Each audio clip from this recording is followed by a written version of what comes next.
Hey everybody, Frugal Brando here, and I hope you all are being smart with your money. So what a better way to kick off 2021 than to talk about a favorite subject of mine, and that would be credit cards. I made a previous video about why you should not be using credit cards, so if you'd like to check that out, please check that out. But today we're going to be going over why you should be using them. There are so many great reasons as to why you should be using credit cards, so with that said, let's get started. Some of you watching this probably want to buy a house. You probably want a newer car as yours dies or gets old or has too many problems or something along those lines. And to do that, if you're taking out a loan, that requires a good track record of using credit and handling debt. And credit cards are a great way to get you started there. So getting a credit card as early as you can at the age of 18 being the earliest is still mind-blowing because we're not teaching financial education and financial literacy out there. But if you get the credit card as soon as you can, whether it's you're 18, 25, 30, whenever, apply for, it could even be a secured card or just a basic credit card with a $500,000 limit.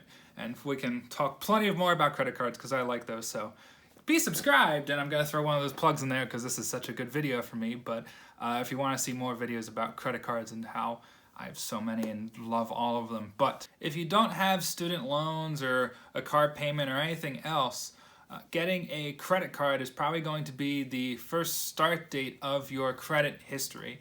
This only makes up 15% of your credit score, so it's not that big of a factor. However, let's say you're 25 years old and you get your first credit card. It has a $1,000 limit, and then you just start putting your gas, groceries, and some necessary items that you need on that card, and you pay it off every month. By getting the credit card, that starts your credit history, and by paying it off every month and not getting a late payment charge or anything like that, that's actually 35% of your credit score. So just by getting a credit card, putting a few things on it, and paying it off every month, that is the 15% for your credit history and 35% for paying off the card and not having any late payments or delinquencies or anything. So right there, just by having a card and paying it off, is 50% of your credit score. This sort of shows that by not having a credit card, you might be hurting your credit history, and that might hurt you down the long run of buying a house, buying that new fancy car that you want to show off your friends. I'm just kidding, don't do that. Buy a car that fits within your budget. That's not the point talking about budgeting and spending. The point here is talking about credit cards. So they definitely help you out in the long run, but they also have their own perks and benefits, and I love all of those, but I'm going to tell them all to you now if you're still watching this. So here we go. You know what sadly happens when you lose your wallet and you had $350 cash in it? You might be able to file a police report or something like that, but the chances are if your wallet is ever found, which we hope it is, the chances are that $350 is actually gone. This is where credit cards come in, because every credit card, whether it's Visa, MasterCard, American Express, and even Discover, everyone makes fun of Discover, but they're actually really, really good. All of them have 24/7 fraud protection. A lot of them have a $0 liability, so let's say your credit card is ever stolen or something like that, you will not have to pay for any charges that were not made by you. And the other nice thing is that let's say you do go and lose your wallet and you've got 3 credit cards in it, a lot of them have apps where you can now freeze your card.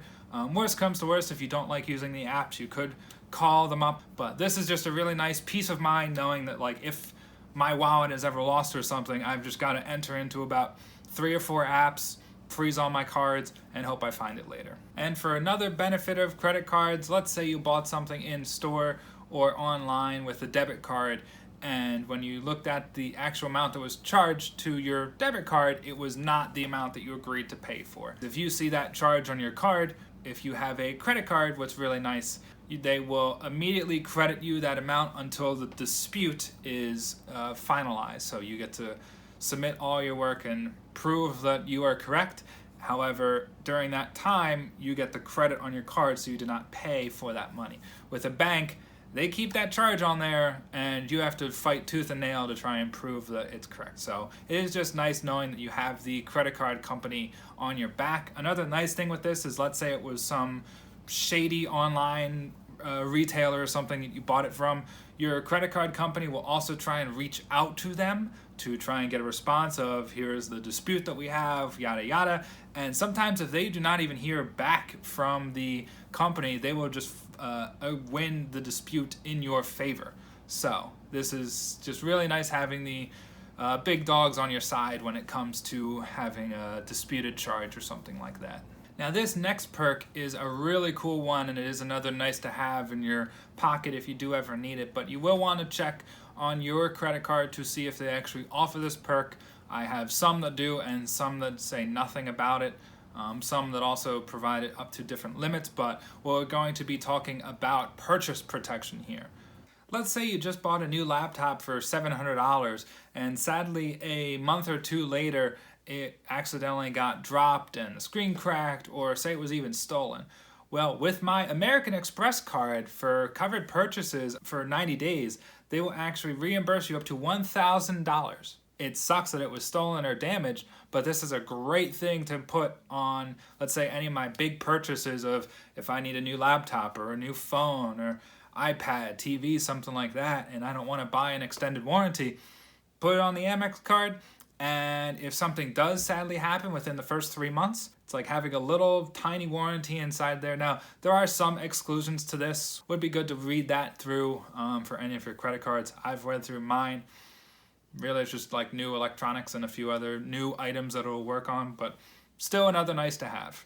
Similar to purchase protection, some cards will also offer things like trip protections.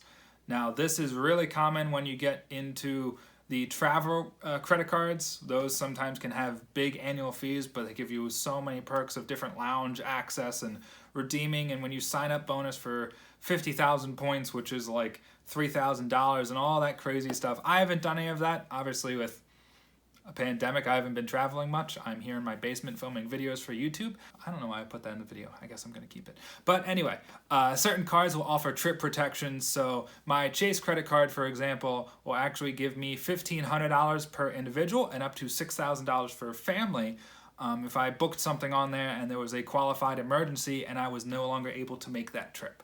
So if I got severely ill, car accident, or if someone in my immediate family also got severely ill. Once again, these type of things always have different qualifications and limitations, so definitely read those through. I'm just doing these generally from a few that I've seen. My American Express card also has rental protection, so if I was renting a car and I put the reservation amount and also the full price of the rental and declined their insurance, I would get secondary coverage on the car just through American Express. My American Express card has definitely been my daily driver throughout 2020, and I know I have well over $50 cash back there. I believe I have over $15 cash back in Discover, since they have the rotating categories, which is nice. Now is CVS and groceries, so I hate that I have to flip the Amex down to second place for my groceries, but the next time I'm out purchasing, it'll definitely be on Discover for me. So, credit cards are amazing. If you use them right, they can definitely help your credit score, build that up well into the 700s and 800s, and they just show when you do something big, whether it's a car, a mortgage, taking out any type of big debt, that you are responsible with using your money. So that's the end of this video. There's another one down, the great start to 2021 in my opinion.